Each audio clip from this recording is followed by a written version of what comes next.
నమస్కారం ETV news కు స్వాగతం ముఖ్యాంశాలు పెట్రోల్ బంకుల్లో కార్డు లావాదేవీల బంద్ నిర్ణయం వాయిదా కేంద్రం జోక్యంతో సర్చార్జుపై వెనక్కి తగ్గిన బ్యాంకులు చమురు డీలర్లతో చర్చలు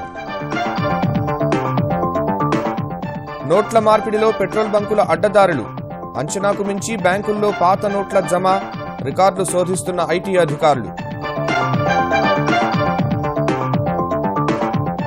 పరిశ్రమల ఏర్పాటుకు టీఎస్ఐఐసి రాచబాట భూములు పొందిన వెంటనే పనులు ప్రారంభించేలా సౌకర్యాలు ఇప్పటికే 13,000 ఎకరాలకు మౌలిక వసతులు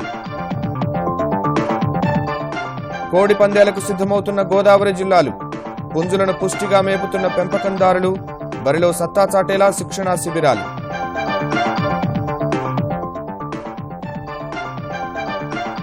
సైకిల్ గుర్తు కోసం ములాయం చివరి ప్రయత్నాలు నేడు ఈసీకి ప్రజాప్రతినిధుల జాబితా వృధా ప్రయాసనిన్న అఖిలేష్ వర్గం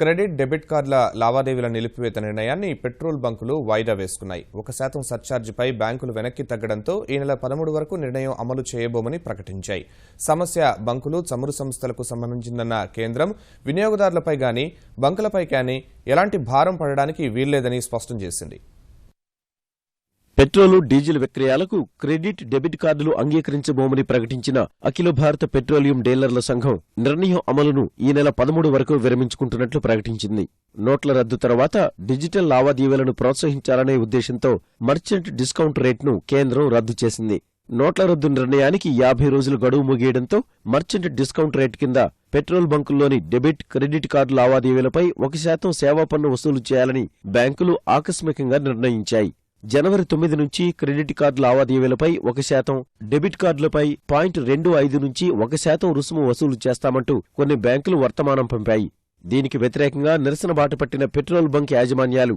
తొలుత అర్ధరాత్రి నుంచి కార్డుల ద్వారా లావాదేవీలు అంగీకరించబోమని ప్రకటించాయి హుటాహుటిన రంగంలోకి దిగిన కేంద్ర ఇంధన మంత్రిత్వ శాఖ సంబంధిత వర్గాలతో సంప్రదింపులు జరిపింది సర్ఛార్జ్ వసూలుపై అమలు నిర్ణయాన్ని 4-5 రోజులు వాయిదా వేసుకునేందుకు బ్యాంకు వర్గాలు అంగీకరించాయన్న ఇంధన శాఖ వర్గాలు పరిహారం చెల్లింపుపై ఈలోగా ఓ నిర్ణయం తీసుకుంటామన్నాయి సమస్య సామరస్యంగా పరిష్కారమవుతుందని కేంద్ర పెట్రోలియం శాఖ మంత్రి ధర్మేంద్ర ప్రధాన్ ఆశాభావం వ్యక్తం చేశారు This is a technical issue business issue between bankers and oil marketing company. Merchant is oil marketing company, bankers are talking to them, and I hope there is no situation of any crisis. It will be settled down. Certainly, retail outlet owners should not take any hit. Consumers should not at all take any hit of any kind of surcharge, any kind of MDR. That's government is very clear. చమురు సంస్థల విజ్ఞప్తి మేరకే ఈ నెల 13 వరకు card లావాదేవీలు అంగీకరిస్తామన్న petrol bunk యాజమాన్యాలు తాము సర్ఛార్జ్ భారం మోయడానికి సిద్ధంగా లేమని తేల్చి చెప్పాయి డీజిల్పై 2.5%, పెట్రోల్పై 3.2% చొప్పున తమకొచ్చే కమిషన్ నుంచి అదనపు ఛార్జీలు వడ్డిస్తామంటే అంగీకరించేది లేదని స్పష్టం చేస్తున్నాయి అటు నోట్ల రద్దు తర్వాత పెట్రోల్ పంపుల్లో అనుమానాస్పద లావాదేవీలపై ఆదాయ పన్ను శాఖ దృష్టి సారించింది రద్దయిన నోట్ల చెల్లింపునకు ఇచ్చిన వెసులుబాటుతో కొన్ని బంకుల యాజమాన్యాలు నల్లధనాన్ని తెల్లధనంగా మార్చారని భావిస్తున్న ఐటీ అధికారులు రికార్డులు పరిశీలిస్తున్నారు గతేడాది నవంబర్ 8కి ముందు రోజు జరిగే లావాదేవీలకు 10 లక్షల రూపాయలు అదనంగా జరిగినట్లు చూపి బ్యాంకుల్లో రద్దయిన నోట్ల జమ చేసుకున్నట్లు తెలుస్తోంది అలాంటి పెట్రోల్ పంపుల దస్త్రాలు బ్యాంక్ ఖాతాల పాస్ పుస్తకాలు ఇతరత్రా వివరాలను స్వాధీనం చేసుకున్న ఐటీ అధికారులు అనుమానాస్పద లావాదేవీలపై సంబంధిత యజమానులకు నోటీసులు జారీ చేస్తున్నారు నోట్లు రద్దు తర్వాత బ్యాంకుల్లో జమ చేసిన నగదు ఏ ఖాతాలకు వెళ్లిందనే కోణంలో ఆరా తీస్తున్నారు నల్ల కుబేర్ల వివరాలు వెల్లడించేందుకు నల్లధనంపై పరిశోధన జరిపిన national institute of public finance and policy national council for applied research సంస్థలు నిరాకరించాయి ఈ మేరకు సమాచార హక్కు చట్టం కింద వచ్చిన దరఖాస్తుకు స్పందించిన 2 సంస్థలు నల్లధనం వివరాలు బహిర్గతంపై ఆర్థిక శాఖదే అంతిమ నిర్ణయమని స్పష్టం చేశాయి విత్త మంత్రిత్వ శాఖతో కుదుర్చుకున్న ఒప్పందానికి విరుద్ధంగా వారి అనుమతి లేనిదే తాము బయటపెట్టలేమని స్పష్టం చేశాయి నల్లధనంపై అధ్యయన బాధ్యతలను 2011లో యూపీఏ ప్రభుత్వం ఆ 2 సంస్థలకు అప్పగించగా 2014లో కేంద్రానికి నివేదిక సమర్పించాయి ఇప్పుడు ఆ వివరాలు బయటపెట్టే అధికారం తమకు లేదని స్పష్టం చేశాయి పరిశ్రమల సత్వర ఏర్పాటుకు తెలంగాణ పారిశ్రామిక మౌలిక సదుపాయాల సంస్థ టీఎస్ఐఐసి చర్యలు తీసుకుంటోంది. భూములు కేటాయించిన వెంటనే పరిశ్రమలు స్థాపించేలా 13,000 ఎకరాలను సిద్ధం చేసింది. రహదారులు, విద్యుత్, నీటి సరఫరా వంటి మౌలిక వసతులను కల్పించింది. పరిశ్రమల ఏర్పాటులో గత ప్రభుత్వాలు అనుసరించిన నిర్లక్ష్య ధోరణికి తెలంగాణ మౌలిక సదుపాయాల కల్పన సంస్థ చరమగీతం పాడుతోంది. గతంలో పరిశ్రమలు పెడతామని ముందుకొచ్చే వారికి భూములు కేటాయించి మౌలిక సదుపాయాలను విస్మరించేవారు. ఫలితంగా సౌకర్యాలు లేవంటూ భూములు దక్కించుకున్న సంస్థలు పనులు ప్రారంభించకుండా కాలయాపన చేసేవి. అలా ఉమ్మడి రాష్ట్రంలో ఎన్నో భారీ ప్రాజెక్టులు పట్టాలెక్కలేదు. ఇలాంటి విధానానికి స్వస్తి పలికిన టీఎస్ఐఐసి మౌలిక వసతుల్ని పరిశ్రమల ముంగిట్లో ఉంచుతోంది. పరిశ్రమల స్థాపనకు గుర్తించిన భూములకు 200 కోట్ల రూపాయలు వెచ్చించి ముందే అన్ని రకాల మౌలిక వసతులు కల్పిస్తోంది. ఇప్పటికే 1,60,000 ఎకరాల భూ బ్యాంకును గుర్తించిన టీఎస్ఐఐసి ఇందులో ప్రతిష్టాత్మక ప్రాజెక్టులు, విమానాశ్రయాలు, రైల్వే మార్గాలు, జాతీయ రహదారులకు సమీపంలోని స్థలాలను అభివృద్ధి చేస్తోంది. మొదటి దశలో రంగారెడ్డి జిల్లాలోని ముచ్చెర్ల వద్ద ఏర్పాటు చేయనున్న అంతర్జాతీయ ఔషధ నగరి వద్ద 6,000 ఎకరాలు, జహీరాబాద్లో ఏర్పాటు చేయనున్న జాతీయ పెట్టుబడులు ఉత్పాదక మండలిలో 3,000 ఎకరాలు, వికారాబాద్, మేడ్చల్, యాదాద్రి, మెదక్, సిద్దిపేట, వరంగల్ రూరల్, అర్బన్ జిల్లాలో మౌలిక వసతులు కలిపి మొత్తం 13,000 ఎకరాలను సిద్ధం చేసింది. ఆయా స్థలాలను జాతీయ రహదారులకు అనుసంధానించడమే కాక విద్యుత్ లైన్లు, అంతర్గత రహదారులు వేశారు. మంచినీటి సరఫరా వ్యవస్థను ఏర్పాటు చేశారు. టెలికమ్యూనికేషన్స్ కోసం ఫైబర్ కేబుళ్లను వేశారు. మౌలిక వసతుల కల్పన సమాచారాన్ని త్వరలో వెబ్సైట్లో చేర్చనున్నారు. పారిశ్రామికవేత్తలు తమకు కేటాయించిన భూముల ప్రాతిపదికన పనులు చేపట్టే వెసులుబాటును టీఎస్ఐఏసీ కల్పించినందున పరిశ్రమల స్థాపనకు ఇచ్చిన 2 ఏళ్ల గడువును తగ్గించాలని తెరాస సర్కారు భావిస్తోంది. ఆంధ్రప్రదేశ్లో మరో కేంద్ర సంస్థ భవనాలకు నేడు పునాది రాయి పడనుంది. కృష్ణా జిల్లా కొండపావులూరులో సుమారు 200 కోట్లతో 50 ఎకరాల్లో నిర్మించే జాతీయ విపత్తుల నివారణ దళం ఎన్డీఆర్ఎఫ్ భవన ప్రాంగణానికి సహచర మంత్రి వెంకయ్యనాయుడు, ముఖ్యమంత్రి చంద్రబాబుతో కలిసి భూమి పూజ చేస్తారు. ఉత్తరాంధ్ర, ఉభయ గోదావరి జిల్లాల్లోని కేంద్ర ప్రభుత్వ ఉద్యోగులు 30 ఏళ్లుగా ఎదురుచూస్తున్న వెల్నెస్ కేంద్రాన్ని విశాఖలో కేంద్ర మంత్రి జేపీ నడ్డా, వెంకయ్య, చంద్రబాబుతో కలిసి ప్రారంభిస్తారు. ఈ పరిపాలనపై విశాఖ నోవాటెల్ హోటల్లో 2 రోజుల పాటు జరిగే జాతీయ సదస్సును చంద్రబాబు, కేంద్ర మంత్రులు వెంకయ్యనాయుడు, అశోక్ గజపతిరాజు, జితేంద్ర సింగ్, సుజనా చౌదరి ప్రారంభిస్తారు. కనిష్ట ప్రభుత్వం, గరిష్ట పాలన లక్ష్యంగా భవిష్యత్ సైబర్ భద్రతా విధానం, డిజిటల్ కనెక్టివిటీ, 4వ పారిశ్రామిక విప్లవం వంటి అంశాలపై చర్చించనున్నారు. నగదు రహిత లావాదేవీల్లో దూసుకుపోతున్న సిద్దిపేటలో తెలంగాణ రహదారి రవాణా సంస్థ టికెట్ జారీలో స్వైపింగ్ విధానాన్ని ప్రయోగాత్మకంగా ప్రారంభించింది. తెలంగాణ ఆర్టీసీ చైర్మన్ సోమారపు సత్యనారాయణతో కలిసి సిద్దిపేట ప్రయాణ ప్రాంగణంలో కండక్టర్లకు స్వైపింగ్ మెషీన్లు పంపిణీ చేసిన హరీష్ రావు నగదు రహిత విధానంలో స్వయంగా టికెట్ కొనుక్కుని సిద్దిపేట నుంచి దుబ్బాక వరకు ప్రయాణించారు. నగదు రహిత లావాదేవీలకు అలవాటు పడేలా ప్రయాణికులను ప్రోత్సహించి సిద్దిపేట ఆర్టీసీని తెలంగాణకే ఆదర్శంగా నిలపాలని హరీష్ సిబ్బందికి సూచించారు.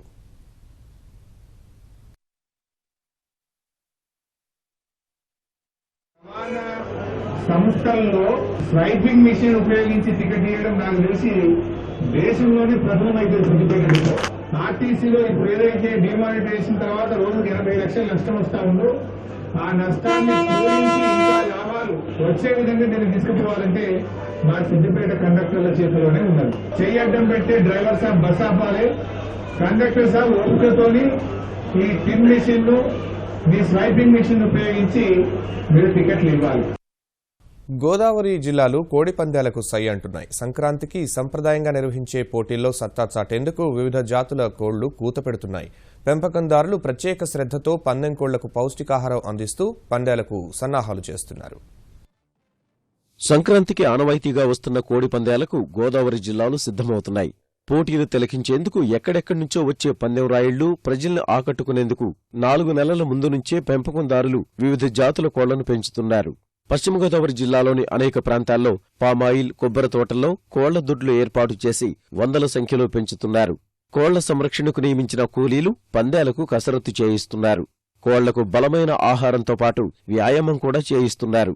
రంగు, రకాన్ని బట్టి ఒక్కో కోడికి 10,000 నుంచి ₹1,00,000 వరకు ఖరీదు చేస్తారని అంచనా. కోళ్ళను పొద్దున్నే గాబులోంచి తీస్తామండి. ఎండ బాగా కోడి చెక తగిలిన తర్వాత మళ్ళీ తీసి తొట్టులో స్విమ్మింగ్ చేపిస్తామండి. మళ్ళీ ఆరతాకి బయట కట్టేస్తాము. ఎండలో జాగింగ్ చేపిస్తామండి, కాసేపు నడిపిస్తాం వల్ల వేసి.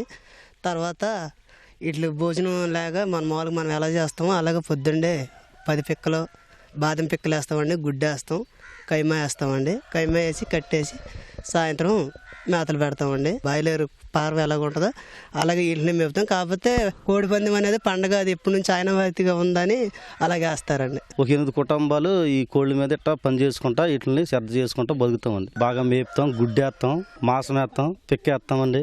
ఇలా కోళ్ల దొడ్లలో బలిష్టంగా తయారైన కోళ్లను పందెం రాయిళ్లు కొనుగోలు చేసి సిద్ధాంతులతో ముహూర్తాలు పెట్టించుకుని మరీ బరిలోకి వదులుతారు. కోడి పంద్యాలపై హైకోర్టు నిషేధం విధించడంతో పందెం రాయిళ్లు తర్జన భర్జన పడుతున్నా చివరి క్షణంలో అనధికార అనుమతులొస్తాయనే ఆశతో కోళ్లు సిద్ధం చేస్తున్నారు. ఈ పెంచడం అనేది ఎప్పటి నుంచో ఉంటుంది, మాకు కంటిన్యూషన్ చేస్తున్నాం తప్ప వేరే ఏం కాదు. సంక్రాంతి పండుగకి దూరం నుంచి బంధువులు కానీ స్నేహితులు కానీ అందరూ వస్తారు సరదాగా. మామూలుగా 3 రోజులు వేసుకునే పందెం విడిగాడుగా వేసుకుంటాం, ఖర్చులు గట్టా ఏమి ఉండవు. కోర్టు ఆదేశాలున్నా కొన్నేళ్లుగా కోడి పంద్యాలు కొనసాగుతుండటంతో పందెం నిర్వాహకులు కూడా బరులు సిద్ధం చేసే పనిలో పడ్డారు. పోలవరం పనులు వేగం అవుతుంటే తమ రాజకీయ భవిష్యత్పై వైకాపా అధినేత జగన్, కేవీపీ రామచంద్రరావుకు కంగారు మొదలైందని ఆంధ్రప్రదేశ్ జలవనరుల శాఖ మంత్రి దేవినేని ఉమామహేశ్వరరావు విమర్శించారు. ప్రాజెక్టులపై బహిరంగ చర్చకు రావాలంటూ సవాల్ విసిరిన కేవీపీపై ఉమ మండిపడ్డారు. జలయజ్ఞం పేరుతో వేల కోట్ల రూపాయల అవినీతి మూటలు మోసిన వ్యక్తి చర్చకు రమ్మనడం హాస్యాస్పదమని ఎద్దేవా చేశారు. మీ తండ్రికి 5 ఏళ్లు ఎంపీగా ఎమ్మెల్యేగా వెలగబెట్టిన నీకు చేతకాంది మేము చేసి చూపిస్తున్నాం. నువ్వు 80 పైసలు చేశాను, 60 పైసలు చేశాను, వాళ్ళు ఎన్ని కాకిగోరలు పెట్టుకున్నా మీకు చేత కాలేదు. 960 మెగావాట్ల పవర్ ప్రాజెక్ట్ కొట్టేయడానికి కేవీపీ రామచంద్రరావు, వైఎస్ జగన్మోహన్ రెడ్డి ఆడిన జగన్నాటకంలో ఢిల్లీ పెద్దలకి వాటాలు కుదరక టెండర్లు క్యాన్సిల్ చేసి ఇవాళ పోలవరం మీద బహిరంగ చర్చ. మేము గేట్లు ఎత్తి నీళ్లు వదులుతుంటే 20,000 కోట్లు ఖర్చు పెట్టిన వాళ్ళం మేము లస్కర్లం. కాపు రిజర్వేషన్లు కోరుతూ చేపట్టనున్న పాదయాత్ర ఎట్టి పరిస్థితుల్లో ఆగదని మాజీ మంత్రి ముద్రగడ పద్మనాభం స్పష్టం చేశారు. ఈ మేరకు ముఖ్యమంత్రి చంద్రబాబుకు ఆయన లేఖ రాశారు. తమ పోరాటానికి విరామం లేదని, కాపులకు రిజర్వేషన్ ఇవ్వాలంటే ఏమిచ్చుకోవాలో చెప్పాలని లేఖలో కోరారు. కాపు, తెలగ, ఒంటరి, బలిజ కులాలను విడదీయాలనే ఆలోచన మంచిది కాదన్న ముద్రగడ బీసీ రిజర్వేషన్లలో 1% కూడా తమకొద్దన్నారు. ఇవాళ ఆంధ్రప్రదేశ్ వ్యాప్తంగా కొవ్వొత్తుల ప్రదర్శన నిర్వహిస్తున్నట్లు తెలిపారు.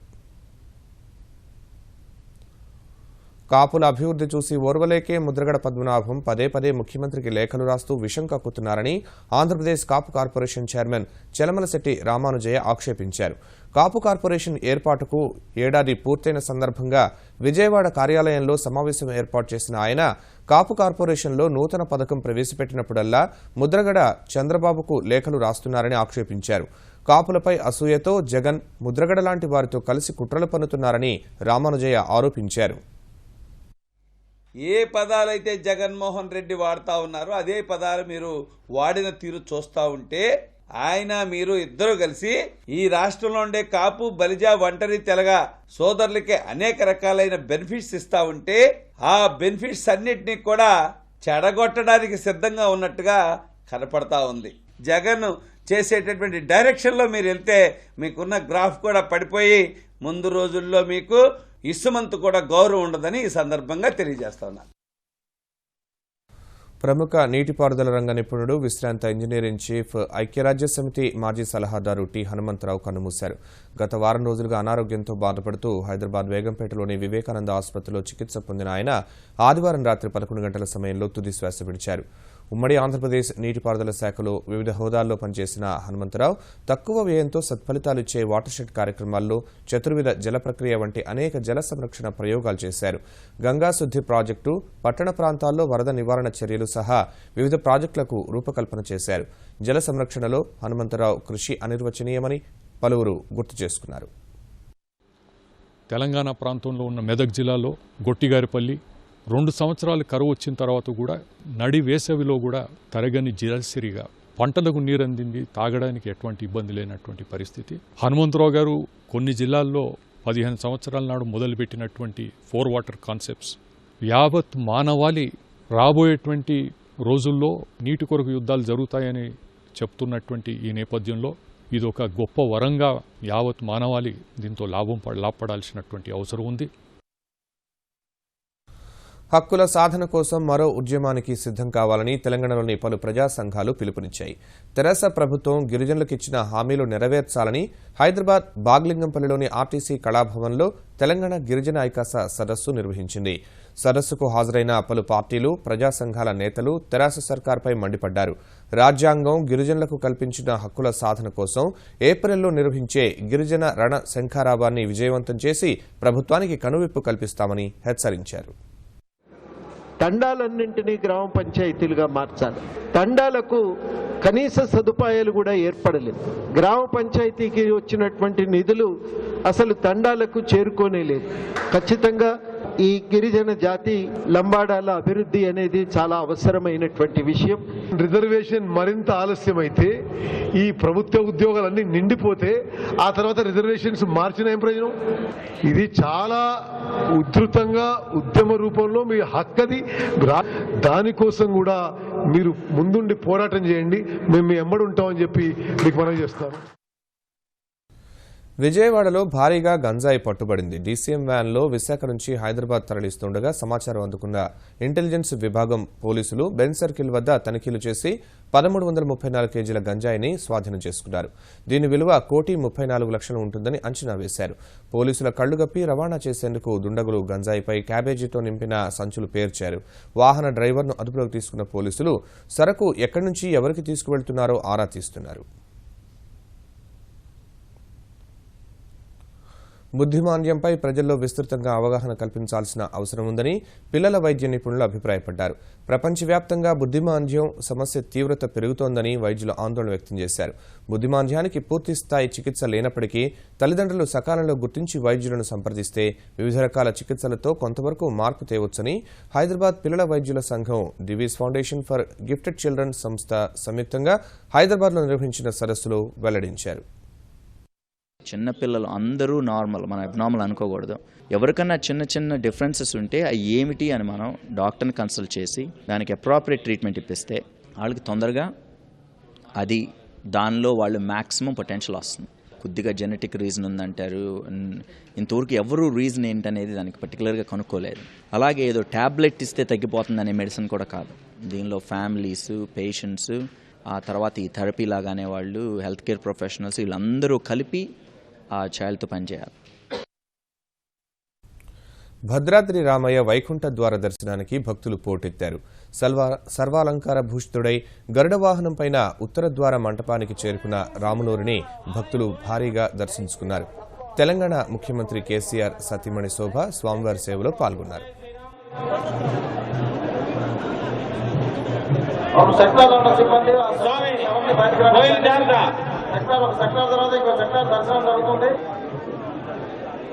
జై శ్రీరామ్.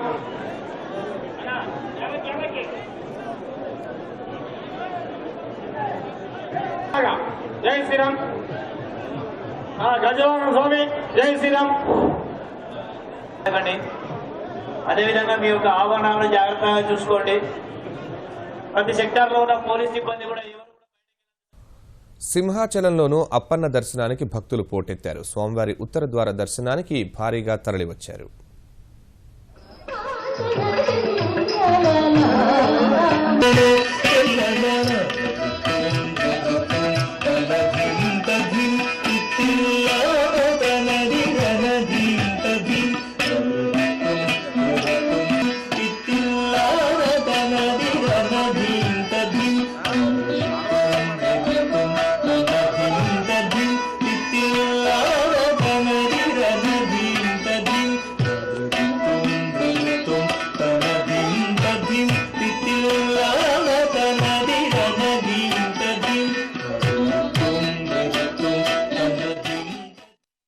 సమాజ్వాదీ పార్టీ ఎన్నికల చిహ్నమైన సైకిల్ కోసం తండ్రి కొడుకుల కొట్లాట పతాక స్థాయికి చేరింది. పార్టీలో మద్దతుపై ఎన్నికల సంఘం ఇచ్చిన గడువు నేటితో ముగియనున్న వేళ ఎన్నికల సంఘాన్ని కలవనున్న ములాయం సింగ్ పార్టీలోని 90% మంది తమ వైపే ఉన్నారంటూ అఖిలేష్ వర్గం సమర్పించిన జాబితాలోని సగం సంతకాలు నకిలీవేనని వ్యాఖ్యానించారు. ములాయం వ్యాఖ్యలను కొట్టిపారేసిన బహిష్కృత నేత రామ్గోపాల్ యాదవ్ సైకిల్ గుర్తు అఖిలేష్ డేనని స్పష్టం చేశారు. फ्रीली सोचने ही नहीं दे रहे हैं ये लोग. अखिलेश यादव जिस समाजवादी पार्टी के अध्यक्ष हैं, जो वास्तविक समाजवादी पार्टी है, वो कल सारे सबूत इलेक्शन कमीशन को एफिडेविट के साथ दे चुकी है। देखिए, ऐसा है, साइकिल का निशान तो अखिलेश यादव को ही मिलना चाहिए, क्योंकि तमाम ऐसे फैसले सुप्रीम कोर्ट और स्वयं इलेक्शन कमीशन के हैं कि जब ये क्रिस्टल क्लियर हो कि ये गुट भारी बहुमत में है स्पष्ट रूप से, तो पार्टी उसी के पक्ष में इलेक्शन कमीशन फैसला देता है। ప్రధాని మోదీతో పాటు 1978 సంవత్సరంలో బీఏ డిగ్రీ ఉత్తీర్ణులైన వారి రికార్డులు పరిశీలించేందుకు అనుమతివ్వాలని కేంద్ర సమాచార కమిషన్ ఢిల్లీ విశ్వవిద్యాలయాన్ని ఆదేశించింది. ఇతరుల విద్యార్హతలను మూడో వ్యక్తి తెలుసుకోవడం సరైంది కాదన్న ఢిల్లీ విశ్వవిద్యాలయ వాదనలను తోసిపుచ్చిన కమిషన్ ఆ ఏడాదిలో డిగ్రీ పాస్ అయిన విద్యార్థుల పేర్లు, క్రమ సంఖ్య, తండ్రి పేరు, సాధించిన మార్కుల వివరాలన్నీ ఇవ్వాలని స్పష్టం చేసింది. విద్యార్థుల ఉత్తీర్ణత సమాచారం గతంలో నోటీస్ బోర్డుల్లోనూ వార్తాపత్రికల్లోనూ ప్రచురించేవారన్న సమాచార కమిషనర్ ఇలాంటి వివరాలు బహిర్గతం చేస్తే విద్యార్థుల గోప్యతకు భంగం వాటిల్లుతుందన్న వాదనను కొట్టిపారేశారు. ప్రధాని డిగ్రీ ఉత్తీర్ణుడైన 1978 నాటి విద్యార్థుల వివరాలు ఇవ్వాలని నీరజ్ అనే వ్యక్తి సహచట్టం కింద దాఖలు చేసిన వ్యాజ్యంపై కమిషన్ ఈ వ్యాఖ్యలు చేసింది. విదేశాల్లోని భారతీయులకు ఎలాంటి ఆపద వచ్చినా అధైర్యపడకుండా సంబంధిత అధికారుల దృష్టికి తీసుకురావాలని విదేశాంగ మంత్రి సుష్మా స్వరాజ్ కోరారు. తమ సమస్యలను భారత రాయబార కార్యాలయాలు అధికారులకు ట్విట్టర్ ద్వారా తెలపాలని సూచించారు. తనను కూడా ట్యాగ్ చేస్తే సమస్య పరిష్కారానికి వ్యక్తిగతంగా పర్యవేక్షిస్తారని తెలిపారు. తద్వారా ఆపత్కాలంలో సమయం కలిసొచ్చినట్లవుతుందని సుష్మా పేర్కొన్నారు. ఈ మేరకు ట్విట్టర్లో పిలుపునిచ్చిన సుష్మా స్వరాజ్ భారత విదేశాంగ అధికారులు రాయబార కార్యాలయాల ట్విట్టర్ ఖాతాల ఐడీలను పోస్ట్ చేశారు. ఇటీవలే విదేశాంగ శాఖ ట్విట్టర్ సేవ పేరిట వివిధ రాయబార కార్యాలయాలకు సంబంధించిన 150 ట్విట్టర్ ఖాతాలను ఒకే గొడుగు కిందకు తెచ్చింది. సంక్రాంతి సమీపిస్తున్న తరుణంలో తమిళనాట సంప్రదాయ జల్లికట్టు నిర్వహణకు ఒత్తిడి పెరుగుతోంది. జల్లికట్టుకు అనుమతివ్వాలంటూ చెన్నై మెరీనా బీచ్లో యువత భారీ ప్రదర్శన నిర్వహించింది. అలంకరించిన ఎద్దుతో ర్యాలీ నిర్వహించి తమ ఆకాంక్ష వెలిబుచ్చారు.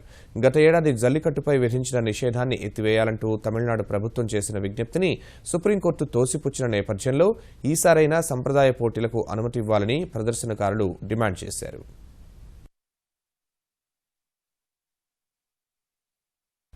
హిమాచల్ ప్రదేశ్, ఉత్తరాఖండ్ రాష్ట్రాల్లో మంచు విపరీతంగా కురుస్తోంది.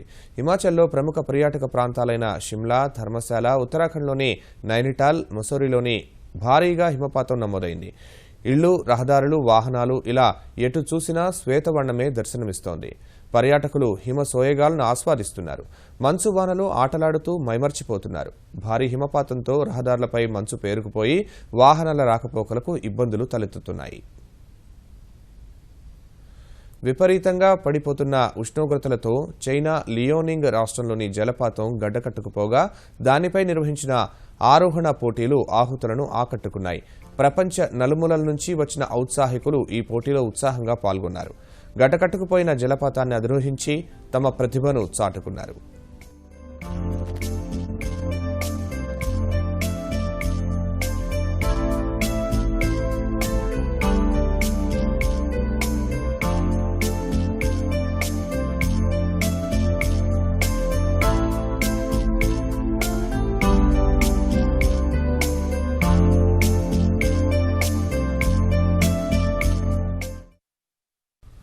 ముఖ్యాంశాలు మరోసారి. పెట్రోల్ బంకుల్లో కార్డు లావాదేవీల బంద్ నిర్ణయం వాయిదా. కేంద్రం జోక్యంతో సర్ఛార్జిపై వెనక్కి తగ్గిన బ్యాంకులు, చమురు డీలర్లతో చర్చలు. నోట్ల మార్పిడిలో పెట్రోల్ బంకుల అడ్డదారులు. అంచనాకు మించి బ్యాంకుల్లో పాత నోట్లు జమ. రికార్డులు శోధిస్తున్న ఐటీ అధికారులు. పరిశ్రమల ఏర్పాటుకు టీఎస్ఐఐసి రాచబాట. భూములు పొందిన వెంటనే పనులు ప్రారంభించేలా సౌకర్యాలు. ఇప్పటికే 13,000 ఎకరాలకు మౌలిక వసతులు. కోడి పందాలకు సిద్ధమవుతున్న గోదావరి జిల్లాలు. పుంజులను పుష్టిగా మేపుతున్న పెంపకందారులు. బరిలో సత్తా చాటేలా శిక్షణ శిబిరాలు.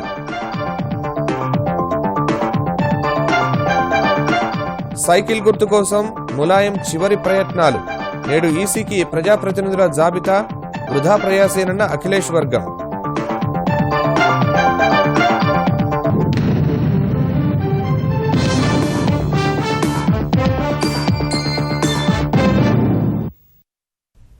ఈటీవీ న్యూస్ సమాప్తం. నమస్కారం.